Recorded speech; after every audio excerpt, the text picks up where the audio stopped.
Jim Davidson, thank you very much for joining us. Nice to be on. This is a fantastic new radio show. I love it. I'm glued to it. Very pleased to hear it. What are you up to these days, Jim? Well, I have been for the last 4 years the very unpaid chief executive of a charity I formed called Care After Combat, where Mm. we aim to reduce reoffending by veterans in the criminal justice system. I've now put a complete corporate package together along with staff, and I'll be stepping down as the interim chief executive and be rejoining the board. So, pretty much full on with veterans, and also still doing my stand-up stuff around the country, although that's been put on hold. I've been very lucky. I've always had a good live following, and doing a TV streaming channel, which is basically using up all the old jokes that I don't tell on stage anymore and sticking them on Yeah. JDTV. So let's go back to the start.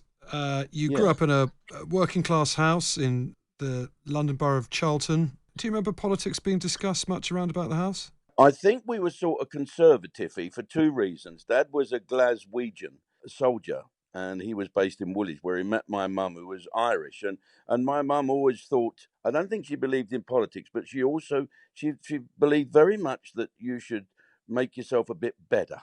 You know, wash your neck curtains, and she made out she drank wine. Never did in her life. So she always tried to make out she was a little better than she actually was. So she was naturally a conservative.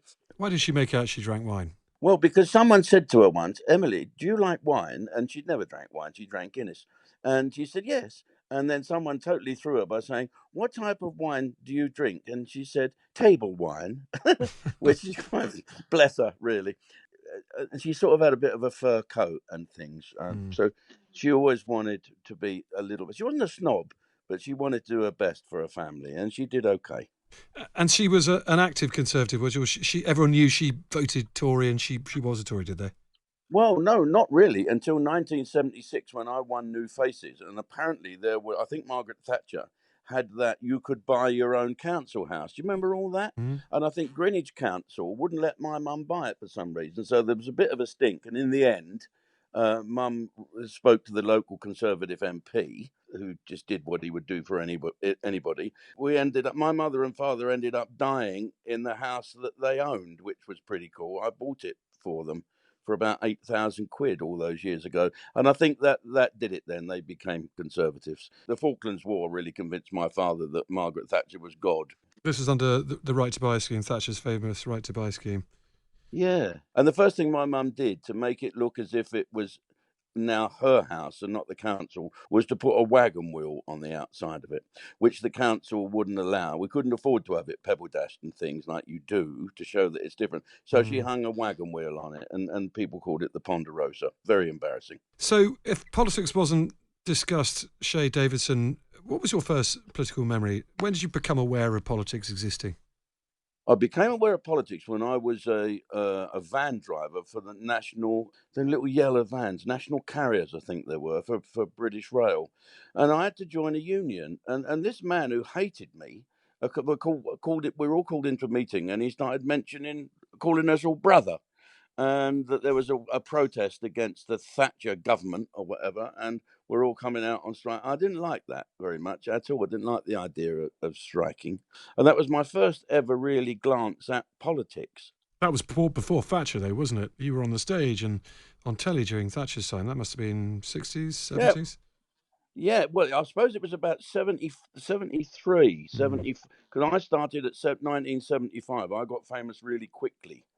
I won New Faces in 76, and that was it. Off I went. So, when was your And first I vote? became. Do you remember your first vote? No, I didn't vote at all. I didn't like Margaret Thatcher, didn't like the way she spoke. And then suddenly the Argentinians invaded the Falklands.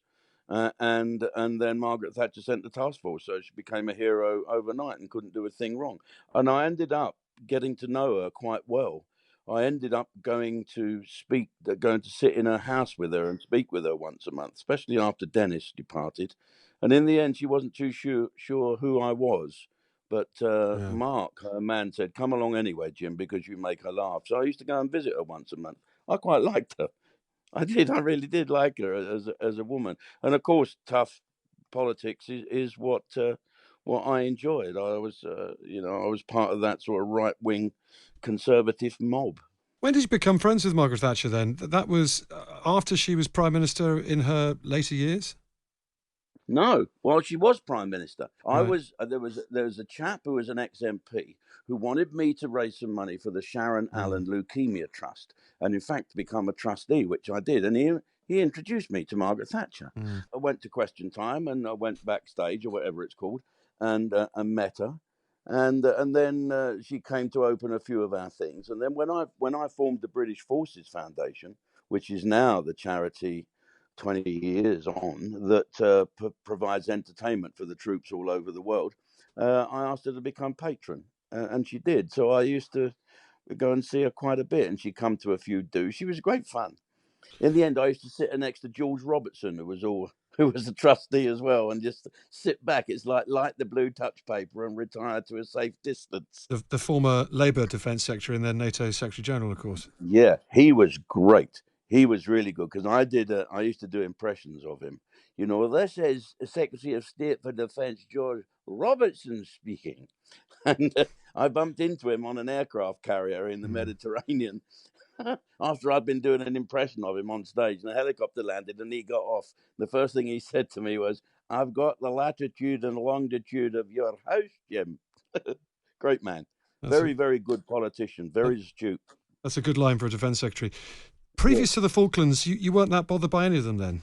Yeah, it was the Falklands that got me interested. And of course, I'd gone in 1976, I'd gone and entertained the troops in Northern Ireland, but I didn't know why. I went there because I got paid 75 quid for 3 days' work. I didn't understand the politics of Northern Ireland at all. Mm. I didn't get that. And then when the Falklands War broke out, I wrote to the Prime Minister rather grandly. I'd had a couple and said, "Look, I'm sort of famous now and I don't need paying to entertain the troops anymore. I'll do it for nothing." And so I became the forces sweetheart, not because I was funny, but because I was cost effective. Right. So that your first vote would have been 79 or Labour. maybe... You did vote Labour in the 70s? Yeah, I did. I think I only voted once, only because I couldn't be Yeah. bothered about it and didn't think it would make much difference, which is the thing that young people think. Well, young working class lads thinking, what's the point? It's going to make no difference to me. It was all about fags and beer, to be honest with you. But then other things, as you grow up, other things became more important.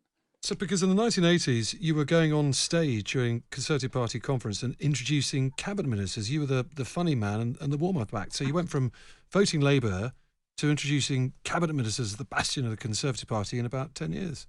I really think I sort of wedged myself into that because there was nothing more flattering than having famous people like you. And I think that's my sort of undoing, wanting to be liked by people. I did go on stage once and introduce William Hague. It was after Tony Blair, the Prime Minister, had been on the conference and he took his jacket off and there was all that sweat all over his shirt. Do you remember? Yeah, Everyone the was famous horrified Blair and going, speech. "Oh," throwing their dinners up. And so I went backstage as I had to introduce the leader. And I started pouring Perrier water all over my shirt, under my jacket. And William Hague said, "You're not doing the sweaty shirt joke, are you?" And I said, "Yeah." He said, "Take your jacket off." And he threw it all over me. And on I went. So my claim to fame, William Hague made me damp.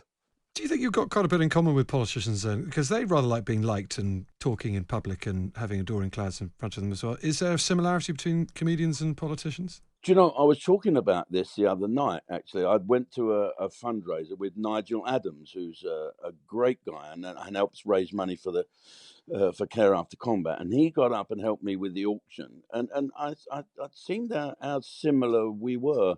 But I think the difference is politicians absolutely understand that 50% of the country hate their guts, where a comedian wants everybody to like him. And I'm a bit of a paradox, really, because I don't care if people I don't like me, but I want them to like me, if you know what I mean. It's really bizarre.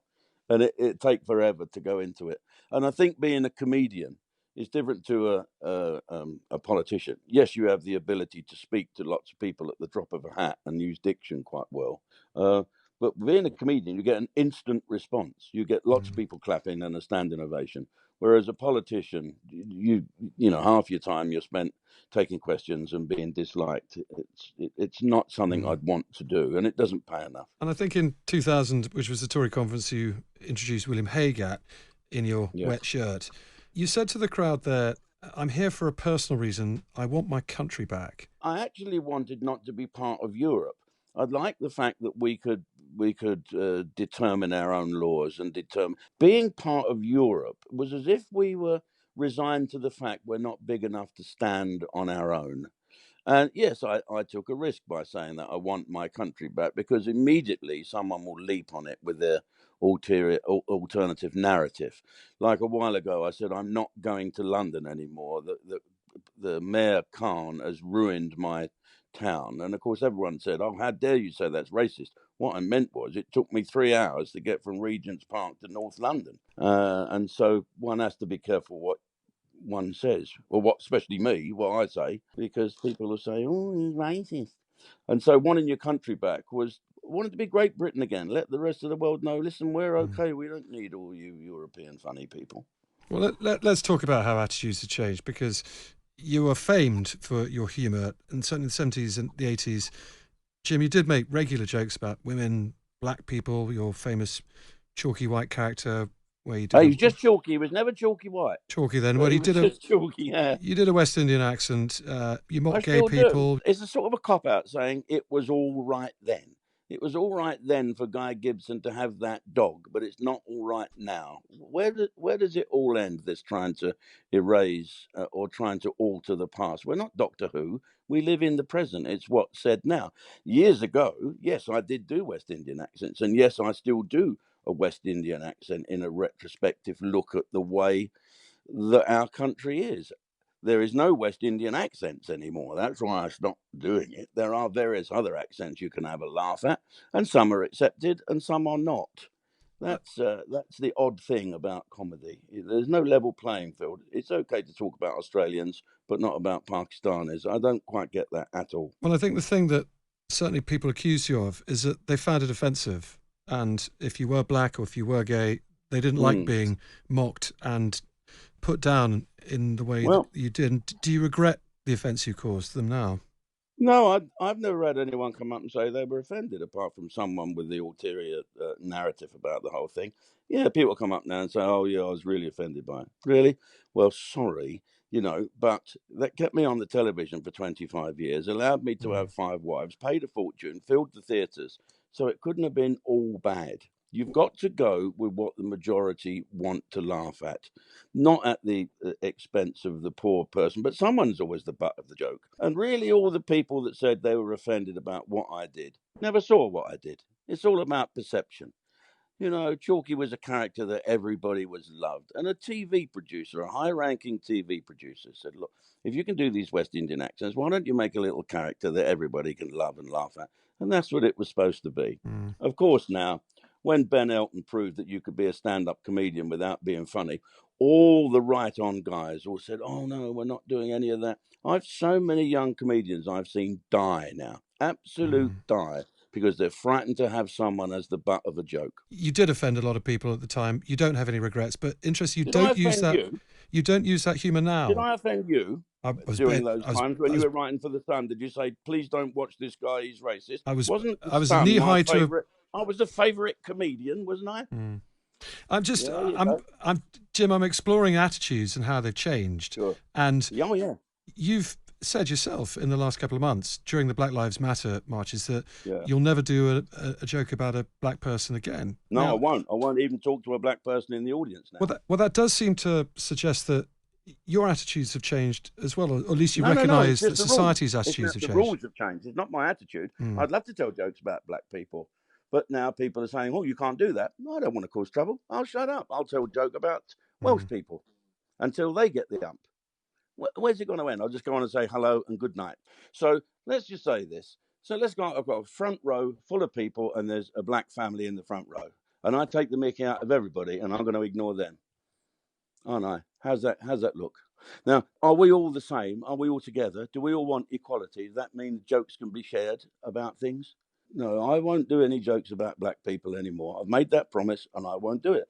And I will not take the mickey out of anyone who is of colour in my audience. I'll only take the mickey and have a laugh with the people that are not of colour. Do you understand why society's attitudes to all this sort of humour has changed? society's attitudes change every 2 minutes, don't they? It seems to be young people that are influenced by whatever. At the moment, the pendulum is swinging to all this political correct snowflake millennials. You can't check into a hotel without a girl running off crying. You can't do anything. You can't listen. Everybody says you can't. You have to be so careful nowadays, don't you? Is that the way to lead your life? Can't we replace political correctness with just courtesy and good old-fashioned English manners? Let's do that, eh? Jim, I suppose I'm a little in the dark because you don't seem to want to offend people anymore, and for understandable reasons. Yet at the same time, you almost have umbrage about it. You seem to be a bit torn about what you should or should be doing and why. No, I'm not torn. I'm just going along with the rules. Don't take. If there's any black people in the audience, don't make fun of them. Okay, got that. Why should I do that? Well, because they take offence. Well, do they? What are they doing sitting in the front row then to come to see me? Won't they feel a bit left out if I don't mention them? Doesn't matter. That is the rules. I'll go along with the rules. I'm in a no-win situation here, aren't I? Can we talk a bit more about Margaret Thatcher? Because you went to see her once a month when she'd stepped down from being Prime Minister as well. What did you two talk about? Gin and tonics, normally. I had to ask her to step down as the patron of the British Forces Foundation because the Prince of Wales wanted to suggested that if you're looking for a patron, I'll do it. He didn't know Margaret Thatcher was patron. This was right at the beginning. So I had to go around there and say to her, look, I'm afraid you're sacked. And that was the start of our relationship, really. Me asking the scariest woman in the world to step down. I would talk to her about the British Forces Foundation and how it was doing and how the troops were doing everywhere. She liked to talk about the Falklands. Yes. She'd like to talk about some of the characters. I remember going to her 75th birthday party and sitting in the corner in a wheelchair was an American chap, Caspar Weinberger. And I sneaked over to him. I said, Caspar, you don't know me. My name's Jim Davidson. I'd like to thank you for saving a lot of my friends' lives in the Falklands War. And he said, Jim, it was the right thing to do. Are you a friend of Margaret's? I said, yes, I am. How cool is that? I just used to talk about things that would get her going, talk about Dennis, talk about stuff. She liked to laugh. She just liked to break the day up. And honestly, towards the end, she didn't quite know who I was. I used to sit in my car and get a bit upset afterwards, to be honest. And when she died, I couldn't go to her funeral because I was on bail for Operation Yew Tree. I mean, that really brought all that home. Charges which were never pressed, and Well, I wasn't on you were a free charge. I man. was on bail. Yeah, I never had any charges. No, they didn't. They didn't bring any. But you weren't allowed to go to her funeral, and so you knew her right up to the end of her life. Right up to the end, yeah. And has your politics changed over the years? I presume you voted for Brexit in the referendum. I think that's probably a given, isn't it? Yeah, I did actually vote for Brexit. Yes. Did you vote for My UKIP? politics has changed. I've become a little. I think as you get older, you become a little kinder. And I know this sounds ridiculous coming from me, and he would say that, wouldn't he? But you tend to think of, maybe it's tougher out there than you think. When I was growing up, I had millions of pounds. I didn't care about anything at all.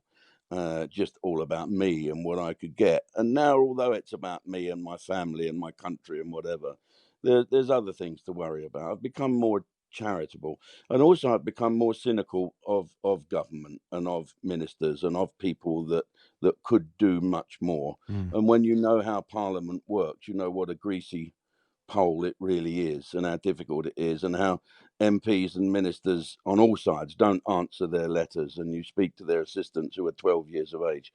You really wonder how anything gets done at all. But you've always voted Tory, or did you start voting for UKIP? You never went back to Labour, presumably. No, I never went back to Labour. No, I quite like Keir Starmer. I had a giggle with him the other day.